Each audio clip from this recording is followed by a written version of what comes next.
Yo, magandang araw mga kabayan. So sa video tutorial natin ngayon ay tuturo at ipapakita ko sa inyo kung paano nga ba mag-check ng ating connecting rod end play tsaka connecting rod side play. So dito mga pare ko, manually iniikot natin dito yung ating crankshaft gamit ang ating flywheel dahil wala tayong turning gear sa makina na ito. So dito makikita nyo mga pare ko, iniikot na yan ngayon ng ating oiler. So ayan, ito naman yung ating crankcase, sa ilalim yan yung ating sump tank. So yung makinang ito mga pare ko, walang langis dito sa ilalim ng kanyang crankcase dahil ito ay may sariling sump tank. Dahil nga ito ay twin engine, so mayroon silang isang sump tank sa gitna or pagitan ng dalawang makina. So ayan, iniikot na yung ating flywheel. So syempre karugtong yan yung ating crankshaft. So ayan, makikita nyo mga pare ko, umiikot dito yung ating crankshaft at natutulak na yung ating connecting rod papunta sa ating or dugtong naman yan sa ating piston. So ayan, mamaya familiarize natin iba't ibang bahagi nito. So ang laman ng ating makina mga pare ko, sa mga nagtatanong, ito lang. So walang ibang laman yan kundi ang ating connecting rod, ang ating crankshaft at saka yung ating piston tsaka cylinder liner. So ayan lang ang laman ng ating main engine or kahit na anong makina pa yan, kahit sa sasakyan pa yan is parehas lang yung laman. Ang nagkaiba lang is yung kanyang dimension, yung kanyang laki, pero yung kanyang working principle is normally the same lang. Lalo pat pag sinabing diesel engine na 4 stroke is the same lang yan. Nagkaiba lang mga pare ko dito sa ating structure. So ayan, kung makikita nyo, yan yung ating crankshaft, yung dalawang aluminum sa gilid. So ayan, pundido yan siya. So hindi pwedeng magsobra sa init yan dahil magka-crack yan, automatic mababasag yung ating crankshaft. So ayan mga pare ko, kung mapapansin nyo sa ating crankshaft, merong silver at saka red. Yung red na bahagi mga pare ko sa ilalim ng silver. So ayan, ang tawag natin dyan is yung ating mga counterweight. So ayan, kung mapapansin nyo sa bandang kaliwa sa akin, yung red na yan na umiikot, dugtong yan sa ating crankshaft, yan yung tinatawag na counterweight. So may gamit din yan mga pare ko. Syempre siya yung tagasalo ng momentum sa bawat cylinder. So syempre sa dulo niyan yung ating flywheel. So si flywheel naman, mabigat na metal yan, malaking metal yan. Siya naman yung nagbabalance sa lahat ng ating counterweight na ikot para hindi vibration yung ating makina. So ayan, at nakastop tayo ngayon sa ating cylinder number 1. So para mapatunayan natin mga pare ko na nakatap dead center yung ating cylinder number 1, ay titingnan natin ngayon sa ating flywheel kung saan dapat tatama din sa ating timing mark or arrow yung ating number 1 and 6. So ayan, number 1, 6 over T. Ibig sabihin cylinder number 1 at saka cylinder number 6, dahil sila ay piston running mate, may letter T sa ilalim, ibig sabihin top dead center. So number 1 at number 6 parehas ngayon yan, naka top dead center. So yan yung pagtingin mga pare ko dito sa ating flywheel, 1.6 or 1 and 6, letter T, top dead center. So iniikot yan gamit yung ating manual turning bar. So yan. So dito nung makikita mo number 6 nakatap din, same as number 1. So pag nakatap mga pare ko, ang lagi nyo makikita dito is yung ating piston. Kung sisilipin natin, nasa top dead center most ng ating cylinder liner or ng ating combustion chamber. So ayan, medyo blurred lang kasi. So ayan na mga pare ko, makikita nyo, yan yung ating liner, yung bilog na inaakitan ng piston. So nasa top dead siya. At saka makikita nyo naman nasa ilalim na bahagi ng ating crankshaft yung ating counterweight, yung dalawang pula na yan mga pare ko. So ayan yung ating counterweight.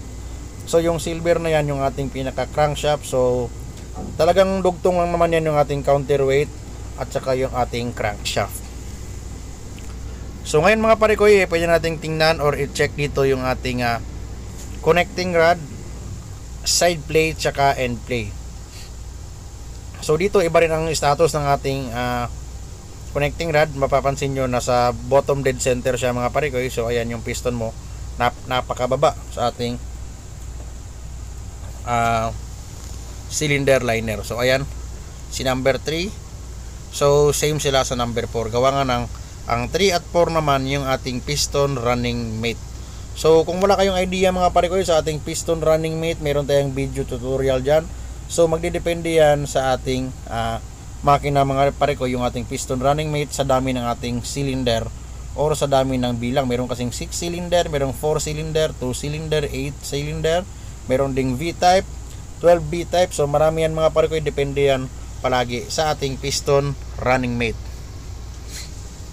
So ayan, pinakita ko lang sa inyo mga pare ko na sa ganitong makina, iba't iba ang status ng ating piston. Merong naka top dead center, merong naka bottom dead center, merong ding nasa gitna. So magdidepende yan mga pare ko sa ating firing order ng ating makina. So ito ang tamang pag-check mga pare ko ng ating connecting rod side play. So dapat nagagalaw mo dito mga pare ko yung ating connecting rod. So ganyan makikita nyo, dapat may galaw yan para hindi mag-overheat mga pare ko yung ating mga main bearing or yung ating connecting rod bearing. So connecting rod bearing tawag mga pare ko pag yung bearing is nandito sa ating connecting rod. Main bearing naman ang tawag kung nakakabit naman siya sa journal ng ating crankshaft. So ayan, dapat merong play. So kapag nag-check tayo ng connecting rod mga pare ko, dapat yung play natin is pagilid at saka yung ating end play naman dapat walang clearance yan. So ayan, makikita nyo lahat ng aking i-check dito is merong side play. So tawag dyan side play kapag nagagalaw mo sa pakanan or pakaliwa. That is very normal. Ganyan talaga ang normal operating ng ating connecting rod. So kapag walang side play yan, magtataka ka na mga pare ko, maaari nang ang iyong makina ay prone na sa overheating dahil nga kapag walang play yan, mahirapang makadaloy mga pare ko yung ating mga langis. So mawawalan ng lubrication yung ating connecting rod tsaka kanyang connecting rod bearing. So ayan,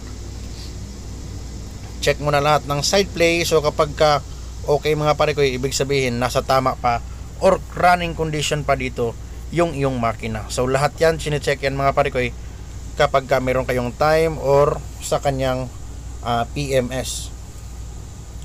So since okay mga pare ko yung ating side play, check naman natin mga pare ko yung ating end play. So kapag nag-check ka ng end play, tutulak mo lang siya. Dapat wala kang ma-feel na any movement kapag nagtutulak ka ng ating lower cap ng ating connecting rod. Ganyan no. So pag push mo, dapat wala kang ma-sense na alog, dahil kung may alog yan mga pare ko, magkokos yan ng knocking. So maglagotok yan mga pare ko bawat baba ng iyong piston. So ayan no. So dapat wala. So lagi lang yung tatandaan na kapag nag-maintenance kayo ng ating internal ng ating mga makina, lalong lalo na sa ating connecting rod, dapat yung galaw niya side play lang at walang galaw yung ating end play. So ayan mga pare ko, ipapasilip po sa inyo yung laman ng ating piston. So ayan yung ating piston, yan namang nasa gilid niya, yung bilog na yan is yung ating cylinder liner. So wala nang ibang laman dito sa loob kundi yan lang, crankshaft, meron tayong connecting rod, saka connecting rod lower cap, yung nagkakabit sa yung may tornilyo na yan, lower cap tawag dyan. Syempre ang maintenance naman dito mga pare ko ay pwede natin itong i-test kung mayroon bang lubrication gamit ang ating lube oil priming pump. So yung pagtetest natin dito sa kanyang lubrication, kung nasa tama pa bang pressure yung binubuga niya dito, is gagawin na lang natin mga pare ko sa ating susunod na video. So dito is nagiging familiarize ko lang kayo sa ating end play at side play, dahil yan ang pinaka-importante mga pare ko, lalong lalo na kapag nag-maintenance ka sa loob ng iyong internal engine. So nakakatulong mga pare ko yung pag-check ng side plate at end play para maiwasan natin yung ating overheating, lalong lalo na ang cause nya is no pressure ng lube oil. So ganyan lang. Dahil nga mga pare ko, kung mapapansin nyo, ang ating crankshaft, ang ating connecting rod, ang ating piston ring ay meron yang dumadaloy na lube oil or merong lube oil pressure. So yung lube oil mga pare ko, kung ituturo ko naman sa inyo, is manggagaling lahat yan sa ating lube oil priming pump. Binabomba yan sa ating gear pump mga pare ko.